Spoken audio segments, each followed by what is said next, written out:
الحمد للہ وکفى وسلام علی عباده الذین اصطفى اما بعد فاعوذ باللہ من الشیطان الرجیم بسم اللہ الرحمن الرحیم وَإِذِ ابْتَلَىٰ إِبْرَاهِيمَ رَبُّهُ بِكَلِمَاتٍ فَأَتَمَّهُنَّ قَالَ إِنِّي جَاعِلُكَ لِلنَّاسِ إِمَامًا قَالَ وَمِنْ ذُرِّيَّتِي قَالَ لَا يَنَالُ عَهْدِ الظَّالِمِينَ صدق اللہ العظیم۔ آج ذی الحجہ کی 4 تاریخ ہے اور حدیث کی کتابوں میں ذی الحجہ کی فضیلت کے بارے میں ہمیں ملتا ہے کہ حضور پاک علیہ السلام کا معمول تھا کہ آپ 9 دن کثرت سے روزہ رکھتے تھے، بلکہ بعض کتابوں میں ملتا ہے پورے 9 دن آپ روزے سے رہتے تھے۔ اور اس کے بعد میں 9 ذی الحجہ کا جو دن ہے جس کو عرفہ کا دن کہا جاتا ہے، تو عرفہ کے روزے کی بھی بڑی فضیلت ہے۔ اسی طریقے سے اللہ تبارک و تعالی نے قرآن کریم میں 10 راتوں کی قسم کھائی ہے سورۃ الفجر میں کہ والفجر ولیال عشر والشفع والوتر واللیل اذا یسر۔ تو ان 10 راتوں کی جو قسم قرآن کریم میں اللہ نے کھائی ہے، تو ان 10 راتوں سے مراد ذی الحجہ کا چاند دیکھنے کے بعد میں یہ شروع کی ابتدائی 10 راتیں۔ اس کے بارے میں احادیث میں ملتا ہے کہ ان راتوں میں عبادت کا ثواب شب قدر کے برابر ملتا ہے، اور دنوں میں ایک روزہ رکھنے کا ثواب 1 سال روزہ رکھنے کے برابر ثواب ملتا ہے۔ اور عرفہ کا یعنی 9 ذی الحجہ کا روزہ پچھلے 2 سال کے لیے گناہوں کا کفارہ ہو جاتا ہے۔ یہ 9 ذی الحجہ کی روزے کی فضیلت ہے۔ یوں تو تکبیر تشریق اللہ اکبر لا الہ الا اللہ واللہ اکبر وللہ الحمد، یہ 9 ذی الحجہ کی فجر سے اور 13 کی عصر تک، جس کو ایام تشریق کہا جاتا ہے، اس میں ہر نماز کے بعد بلند آواز سے پڑھنا یہ واجب ہے۔ لیکن ان 9 دنوں میں یہ تکبیر اللہ اکبر لا الہ الا اللہ واللہ اکبر وللہ الحمد، اس کا پڑھنا مستحب ہے۔ اسی طریقے سے تیسرے کلمے کی فضیلت بھی بیان کی گئی کہ ان دنوں میں ہم اس کو بھی پڑھتے رہیں۔ ان دنوں میں اللہ کی عظمت، اللہ کی بڑائی، اللہ کی کبریائی کو ہم بیان کرتے رہیں، اور ہم یہ اقرار کرتے رہیں کہ اللہ کا کوئی شریک نہیں ہے۔ جیسے اللہ نے قرآن کریم میں بیان کیا قل ان صلاتی ونسکی ومحیای ومماتی، آپ کہہ دیجئے کہ نماز اور قربانی اور میرا جینا اور میرا مرنا للہ رب العالمین، اللہ رب العالمین کے لیے۔ یعنی ایک ایمان والے کی زندگی اور اس کی زندگی کے تمام پہلو صرف اللہ کے لیے ہوں، چاہے وہ نماز ہے اللہ کے لیے، قربانی ہے اللہ کے لیے، زندگی ہے اللہ کے لیے، موت ہوگی تو اللہ کے لیے، للہ رب العالمین، اللہ رب العالمین کے لیے ہوگی۔ تو ان دنوں کی فضیلت کو سمجھنا ہے، اور اس کے بعد میں ان دنوں کی فضیلت کو سمجھنے کے بعد میں کوشش کریں کہ اس سے کچھ فائدہ اٹھا لیں۔ مثال کے طور پر نمازوں کی پابندی، اب ان نمازوں کی پابندی کے ساتھ ساتھ کوشش کریں کہ تکبیر اولیٰ کے ساتھ نماز پڑھیں، چونکہ بہت اہم دن چل رہے ہیں، اور اس کے بعد میں یہ دن سال میں اور دنوں میں ہمیں نہیں ملیں گے، یہ فضیلتیں ہمیں اور دنوں میں نہیں ملیں گی۔ اب اس کے بعد میں عشاء کی نماز پڑھی، سنت پڑھ لیا، نفل پڑھ لیا، 2-4 رکعت نفل نماز پڑھ لیں اس تہجد کی نیت سے، اور اس کے بعد میں پھر وتر پڑھ لیں۔ اب اگر رات میں اٹھ گئے تو پھر تہجد پڑھ لیں، نہ اٹھے تو یہ 2-4 رکعت زائد نفل یہ قائم مقام ہو جائیں گی تہجد کی۔ تو اس بات کی بہرحال کوشش ہونا چاہیے کہ جو اللہ تبارک و تعالیٰ کی طرف سے مخصوص دن ہمیں ملتے ہیں ان مخصوص دنوں میں ہمیں فائدہ اٹھانا چاہیے۔ اللہ تعالیٰ ہمت دے، وسعت دے تو پھر ہم روزہ رکھتے رہیں کثرت سے، اور نہ ہو سکے تو کم سے کم ایک روزہ تو ضرور رکھیں جو 9 ذی الحجہ 9 تاریخ یعنی بدھ کا دن جو پڑے گا تو اس دن خاص طور پر روزے کا اہتمام ہونا چاہیے۔ اور اس روزے کی بہت فضیلت آئی۔ ہمارے یہاں اصل میں کچھ چیزیں رسم کے اعتبار سے چل پڑی۔ بعض وہ روزے ہیں جن کے بارے میں جو ہے ہم پورے ثبوت کے ساتھ یا پورے دلائل کے ساتھ نہیں کہہ سکتے کہ یہ روزوں کی فضیلت ہے، لیکن ہمارے یہاں ان روزوں کا رواج بہت ہے، لیکن جن روزوں کی حدیث میں بہت فضیلت آئی جیسے ذی الحجہ 9 ذی الحجہ کے روزے کی فضیلت، تو ہمارے یہاں اس کا وہ اہتمام نہیں ہے جو اہتمام ہونا چاہیے۔ تو بہرحال ان دنوں میں ہمیں اللہ تعالیٰ کی رحمت سے خوب فائدہ اٹھانا چاہیے جتنا زیادہ ہو سکے۔ اور حاجیوں کا ترانہ کیا ہوتا ہے جب وہ احرام باندھتے ہیں، اور احرام باندھنے کے بعد میں حج کا جب احرام باندھتے ہیں، اور حج کا احرام باندھنے کے بعد میں جب مکہ مکرمہ سے نکلتے ہیں منا کے لیے تو لبیک اللہم لبیک یہ ان کا ترانہ ہوتا ہے، اور اس کو وہ پڑھتے رہتے ہیں یہاں تک کہ جب وہ شیطان کو کنکری مارتے ہیں تب ان کا یہ ترانہ ختم ہوتا ہے۔ کیا مقصد ہے؟ اللہ ہم حاضر ہو گئے، اللہ ہم حاضر ہو گئے، ساری نعمتیں سارا ملک بادشاہت رب العالمین کے لیے ہے۔ تو اس چیز کا اور عجیب اللہ نے نظام رکھا۔ یہ حج اور قربانی یہ 2 ایسی عبادتیں ہیں کہ اگر ان دونوں عبادتوں میں عقل کا استعمال کریں گے تو سمجھ میں نہیں آئے گا۔ عقل کا استعمال کریں گے تو بات سمجھ میں نہیں آئے گی۔ یہاں شریعت یہ چاہتی ہے کہ عقل کو کچل دیا جائے، شریعت یہ چاہتی ہے، اللہ یہ چاہتے ہیں کہ عقل کو کچل دیا جائے۔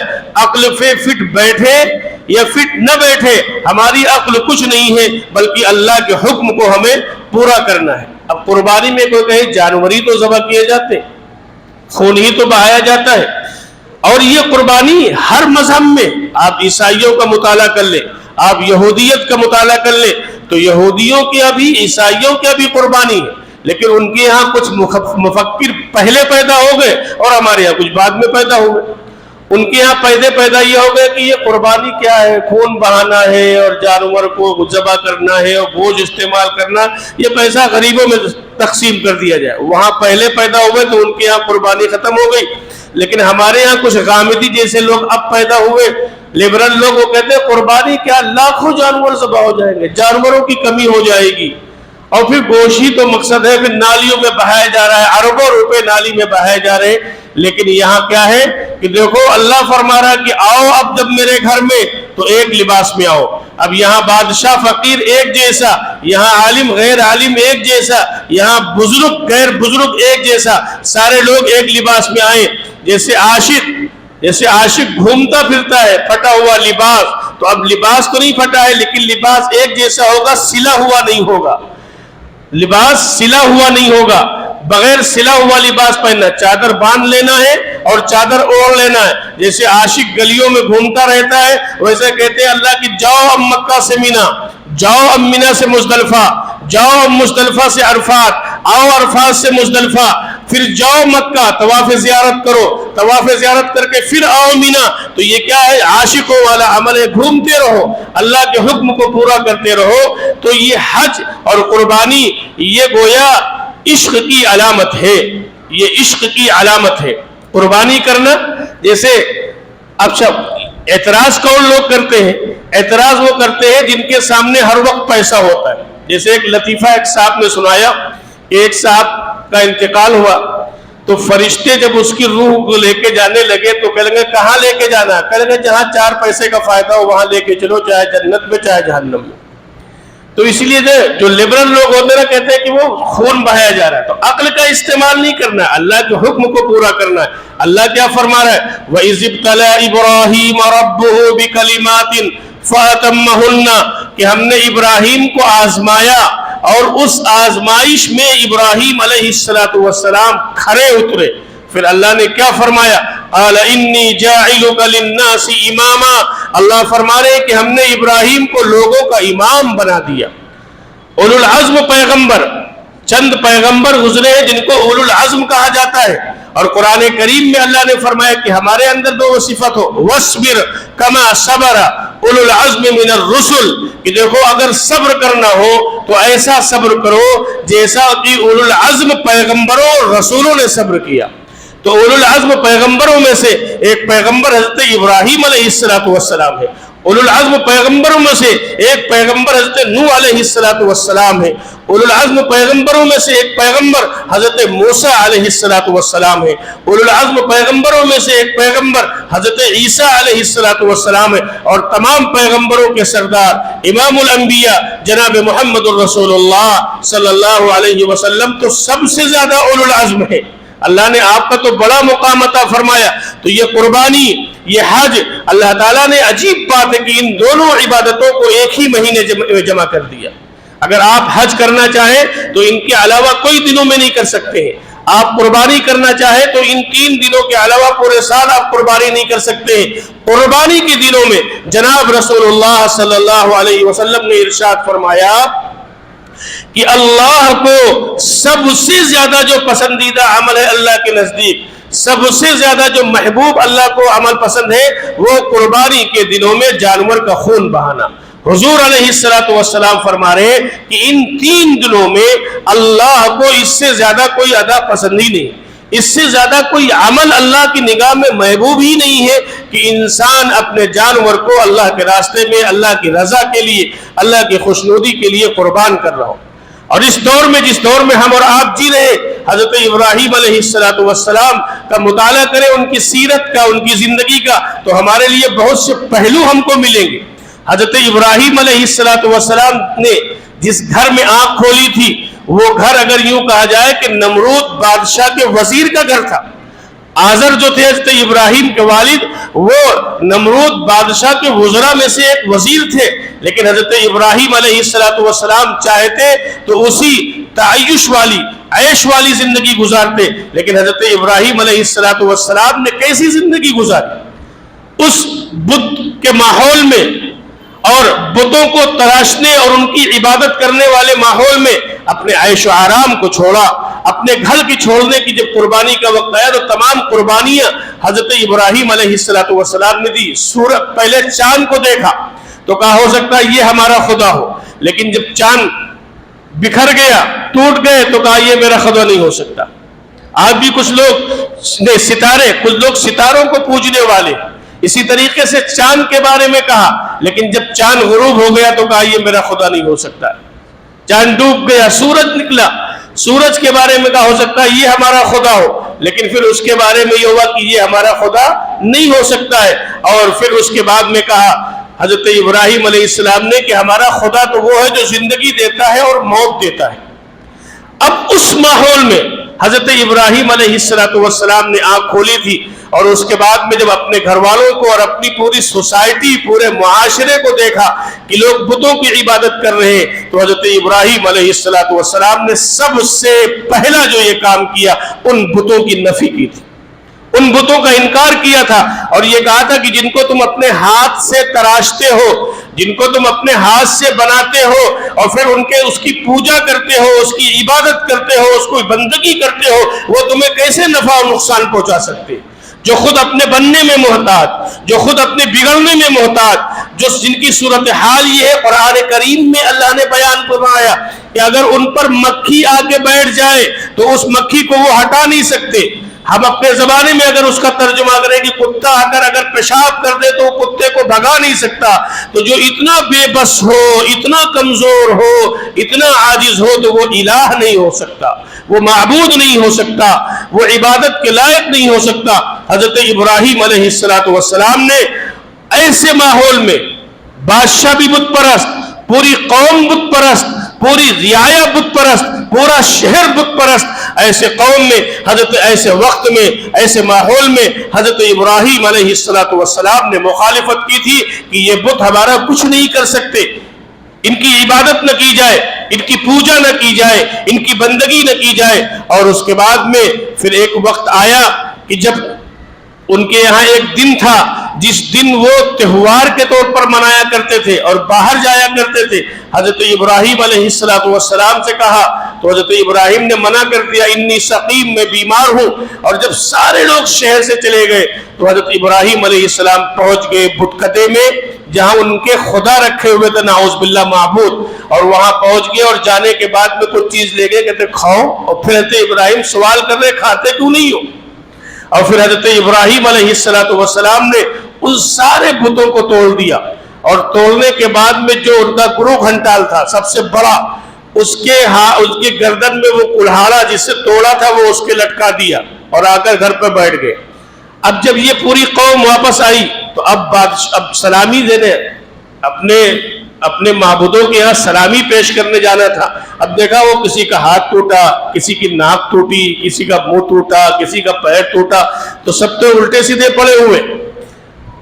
تو یہ کہا یہ کس نے کیا؟ تو ایک نے کہا کہ ابراہیم ہمارے بتوں کی برائی کیا کرتے تھے. حضرت ابراہیم علیہ السلام کو بلایا گیا. یہ وقت تھا ان کی اولو العزمی کا, یہ وقت تھا جس کے ذریعے سے پوری دنیا کو پیغام دیا حضرت ابراہیم علیہ السلام نے.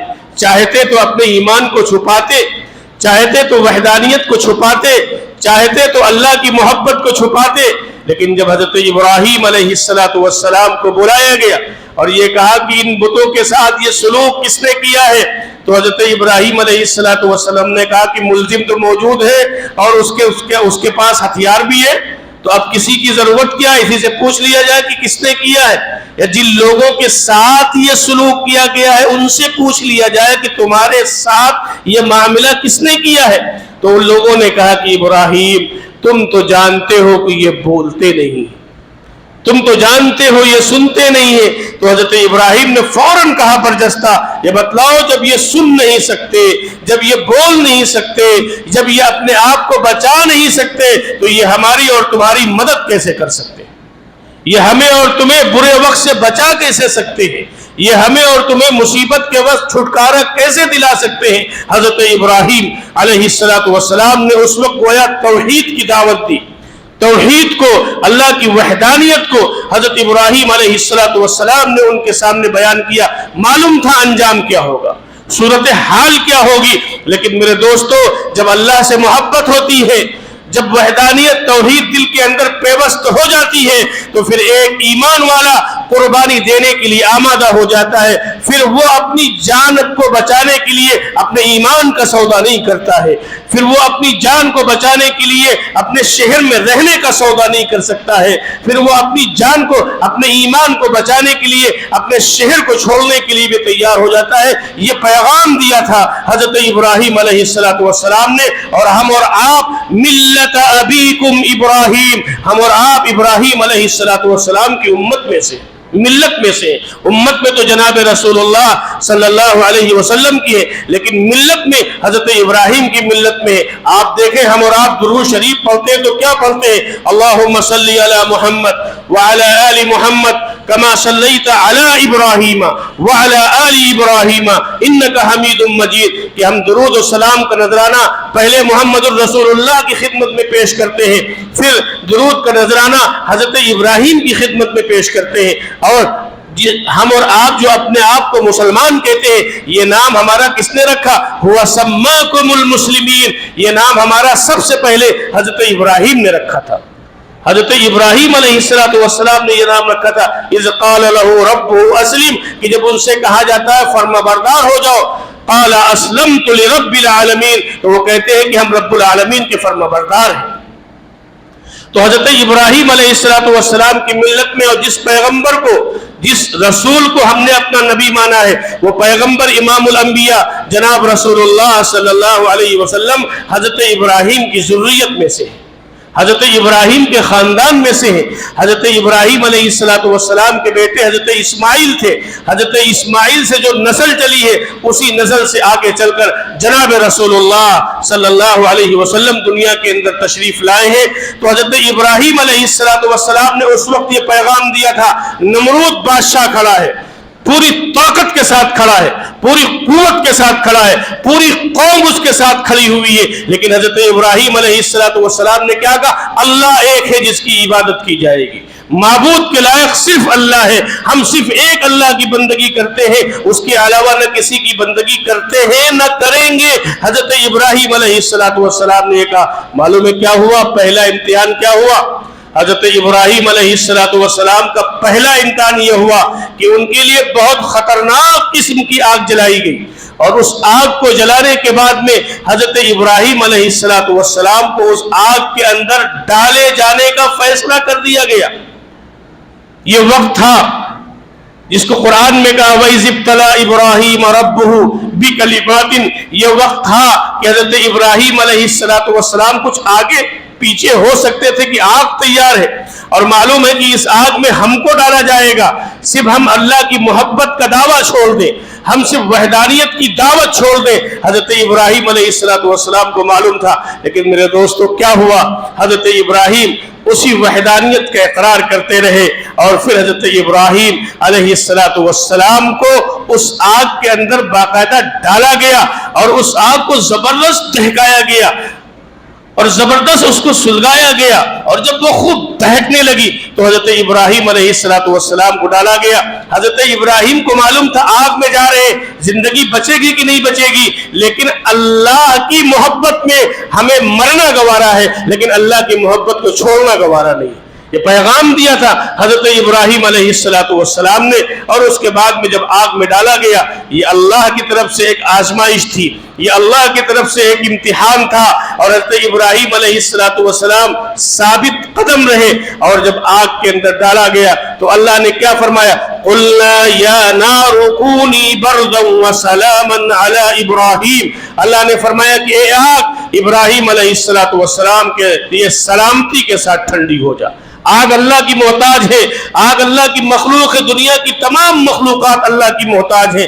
اللہ آگ کو براہ راست حکم دے رہا ہے کہ آج تم کو ابراہیم کو جلانا نہیں ہے، بلکہ اللہ نے کہا کہ سلامتی کے ساتھ۔ ایئر کنڈیشن کمرہ اگر بہت زیادہ ٹھنڈا ہو جائے تو کمبل اوڑھنا پڑتا ہے، حضرت ابراہیم کے لیے بہت بھی ٹھنڈا نہیں ہونا تھا، نارمل تھا کہ جلنا بھی نہیں ہے اور بہت زیادہ ٹھنڈی بھی نہیں ہونا ہے۔ لیکن کیا ہوا؟ توحید پر قائم رہے، توحید پر جمے رہے، توحید پر ڈٹے رہے، تو اللہ نے ان کو آگ کو گلزار بنا دیا، اور اس آگ میں اللہ نے ان کو وہ سکون عطا فرمایا جو سکون شاید باہر نہ ملا۔ پھر اس کے بعد میں کیا ہوا؟ وطن کو چھوڑنا پڑا حضرت ابراہیم علیہ السلام کو۔ کس کے لیے؟ اللہ کی محبت کے لیے۔ کس کے لیے؟ توحید کے لیے۔ کس کے لیے؟ وحدانیت کے لیے، ایک اللہ کے لیے۔ وطن کو چھوڑنے کی باری آئی ہے۔ آج کہا جا رہا نا علاقہ چھوڑ دو، یہ علاقہ ہمارا ہے، تو یہ اس دور میں نہیں ہوا، ہر دور میں نبیوں کے ساتھ ہوا ہے، ہر دور میں نبیوں کی امتوں کے ساتھ ہوا ہے۔ فخرجنا علی الارض، کہ ہم ان کو اپنی زمین سے نکال دیں گے، ہر دور میں نبیوں کے ساتھ یہ کہا گیا ہے۔ حضرت یوسف کے بعد میں ان کے بھائی جو مصر کے اندر آباد ہوئے، ان کے بارے میں کہا کہ یہ ملک ہمارا ہے، اور آ کر یہ آباد ہو گئے۔ بہرحال یہ سب ہر دور میں ہوتا رہا ہے، لیکن ہمارا کام کیا ہے؟ حضرت ابراہیم علیہ السلام کے یہ قربانی کا مہینہ، حج کا مہینہ، ہمارا کام یہ ہے کہ ہم توحید پر جمے رہیں گے، اللہ کی محبت پر جمے رہیں گے، تو انشاءاللہ کی مدد آئے گی، پھر اللہ کی مدد آئے گی۔ وطن کو چھوڑ دیا گیا، اور وطن کو چھڑا دیا گیا، اور آپ نے ہجرت فرما لی، اور ہجرت فرمانے کے بعد اللہ سے دعا کر رہے ہیں کہ اللہ ایک بیٹا تو دے دیجئے، اللہ ایک بیٹا تو دے دیجئے۔ اور ایک روایت میں قرآن کا ایک مضمون یہ ہے کہ حضرت ابراہیم علیہ السلام کے پاس فرشتے آئے بیٹے کی خوشخبری دینے کے لیے، تو کہا بیٹا کیسے ہوگا؟ بیٹا مانگ بھی رہے تھے، اب بیٹا ہوگا کیسے؟ میں تو بوڑھا ہو گیا، میری ہڈیاں کمزور ہو گئیں، اور میری بیوی بانجھ ہے، بیٹا کیسے ہوگا؟ فرشتے کہہ رہے ہیں کہ اللہ کے حکم سے ہوگا۔ پھر اللہ تعالیٰ نے حضرت ابراہیم علیہ السلام کو اس بڑھاپے کی عمر میں بیٹا دیا، اور اس کے بعد میں بیٹا دیتے ہی اللہ نے کیا کہا؟ ایک آزمائش تو وہ ہوئی، آگ میں ڈالے گئے، ایک آزمائش تو یہ ہوئے کہ جسے ہم ضلع وطن کہتے ہیں، ملک بدر کر دیے گئے، اور اس کے بعد میں پھر اللہ کی طرف سے اب آزمائش کیا رہی کہ اپنی اس بیٹی بیوی کو اور اپنے اس بیٹے کو چٹیل میدان میں چھوڑاؤ۔ قرآن نے کہا وادی غیر ذی زرع میں چھوڑاؤ ان کو، جاؤ لے جاؤ ابراہیم۔ حضرت ابراہیم علیہ السلام لے کر چل دیے، فلسطین سے جا رہے، مکہ مکرمہ کے راستے پر سڑک نہیں ہے، جنگلات ہے، پہاڑ ہے، ریگستان کا علاقہ ہے. جا رہے حضرت ابراہیم علیہ السلام، جہاں کچھ دیکھا کہ کچھ ہرا بھرا ہے، کچھ ذرا پانی کا انتظام ہے، اللہ یہاں روک دے، نہیں آگے بڑھتے رہو. بالکل آگے بڑھتے رہے جہاں آج مکہ مکرمہ آباد ہے. جب وہاں پہنچے تو وہاں پہنچنے کے بعد میں پھر اللہ کو یہ حکم ہوا اللہ کی طرف سے کہ اے ابراہیم یہاں چھوڑ کر تمہیں جانا ہے. اے ابراہیم یہاں چھوڑ کر تمہیں جانا ہے. کتنا بڑا امتحان تھا کہ چٹیل میدان میں بیوی اور بچے کو چھوڑ کے جانا ہے. بہت بڑی آزمائش تھی. حضرت ابراہیم علیہ السلام جب وہاں چھوڑ کر چلنے لگے تو حضرت حاجرہ نے دامن پکڑ لیا. ابراہیم کس کے بھروسے پر چھوڑ کے جا رہے ہو؟ حضرت ابراہیم خاموش، کوئی جواب ہی نہیں دے رہے، آسمان کی طرف نظر اٹھا کے دیکھ رہے. حضرت حاجرہ بھی نبی کی بیوی تھی تو انہوں نے کہا کیا اللہ کا حکم ہے؟ حضرت ابراہیم نے اشارے میں کہا کہ اللہ کا حکم ہے. حضرت حاجرہ نے دامن چھوڑ دیا. جاؤ ابراہیم، مجھے تمہاری ضرورت نہیں ہے، ہمارا اللہ ہمارے لیے کافی، ہمارا اللہ ہمارے لیے کافی ہے. ابراہیم تمہاری ضرورت نہیں. تھوڑا سا پانی، چند کھجور، تھوڑی سی کھجور تھی. کیسا دل پر پتھر رکھا ہوگا حضرت ابراہیم علیہ السلام نے کہ جہاں نہ آدم نہ اعظم ذات، نہ چرند نہ پرند، نہ ہرے درخت، نہ پانی کا چشمہ، کچھ بھی نہیں، سبزہ تک نہیں ہے، بالکل چٹیل میدان، اور چھوڑ کر جا رہے ہیں حضرت ابراہیم علیہ السلام. اور یہ حکم ہے بیچ میں آ کے خیریت پوچھتے رہنا. حضرت ابراہیم علیہ السلام چلے آئے، وہ کھجور پانی ختم ہو گیا. حضرت حاجرہ نے اپنی کوشش تو کی اللہ کی آزمائش پر. یہاں پر اسماعیل کا بھی امتحان ہے، یہاں پر حضرت حاجرہ کا بھی امتحان ہے. اور اس کے بعد میں جب بچہ بلبلایا پیاس کی وجہ سے تو حضرت حاجرہ تڑپ رہی ہیں، یعنی کوشش کر رہی، کبھی صفا پہ جا رہی، کبھی مروہ پہ جا رہی، کبھی صفا پہ جا رہی، کبھی مروہ پہ جا رہی. 7 چکر لگایا حضرت حاجرہ نے. ایسا نہیں ہے کہ اپنے بیٹے کو جب پیاسا دیکھا تو خاموش بیٹھ نہیں گئی، بلکہ تدبیر کے اعتبار سے جتنی کوششیں کر سکتی تھی حضرت حاجرہ نے وہ کوشش کی، دوڑتی رہی. اور پھر اللہ نے حضرت ابراہیم اسماعیل کے جو ہے ایڑیوں کے رگڑنے سے جہاں وہ رگڑ رہے تھے اللہ نے وہاں زمزم کا چشمہ جاری کر دیا. کیا کہا اللہ نے؟ حضرت حاجرہ دوڑی تھی، صفا مروہ پر دوڑی تھی. کوئی حاجی اور کوئی عمرہ کرنے والا اگر وہ جا کر صفا مروہ کی سعی نہیں کرے گا تو اس کا حج مکمل نہیں ہوگا، اس کا عمرہ مکمل نہیں ہوگا. حضرت حاجرہ کی اس یادگار کو اللہ نے بنا دیا. اس لیے کیا سبق ملا؟ ہمیں اپنے حصے کا کام کرنا چاہیے، ہمیں اپنے حصے کا کام کرنا چاہیے اور باقی پھر اللہ پر چھوڑ دینا چاہیے. فجر کی نماز ہم نہ پڑھیں، ظہر کی نماز ہم نہ پڑھیں، عصر کی نماز ہم نہ پڑھیں، مغرب کی نماز ہم نہ پڑھیں، عشاء کی نماز ہم نہ پڑھیں، جمعہ ہم پڑھ لیں اور ہم کہیں اللہ کی مدد آ جائے. اپنے حصے کا کام پہلے ہم کریں، پھر اللہ کی مدد آئے گی. حضرت حاجرہ نے اپنے حصے کا کام کیا تھا، دوڑی تھی، پانی کے لیے کوشش کی تھی، پھر اللہ نے جو ہے پانی کا چشمہ حضرت حاجرہ کو دیا تھا. میرے دوستو، اس لیے اپنے حصے کا کام کرنے کا طے کرے. حضرت ابراہیم علیہ السلام کے واقعے سے، حضرت اسماعیل علیہ السلام کے واقعے سے، حضرت حاجرہ کے واقعے سے، اور اس کے بعد میں مجھے اور تفصیل میں نہیں جانا، پھر انشاءاللہ کسی موقع سے بات ہوگی. جب خواب میں دیکھا قال یا بنی انی ارا فی المنام انی اذبحک فانظر ماذا تری.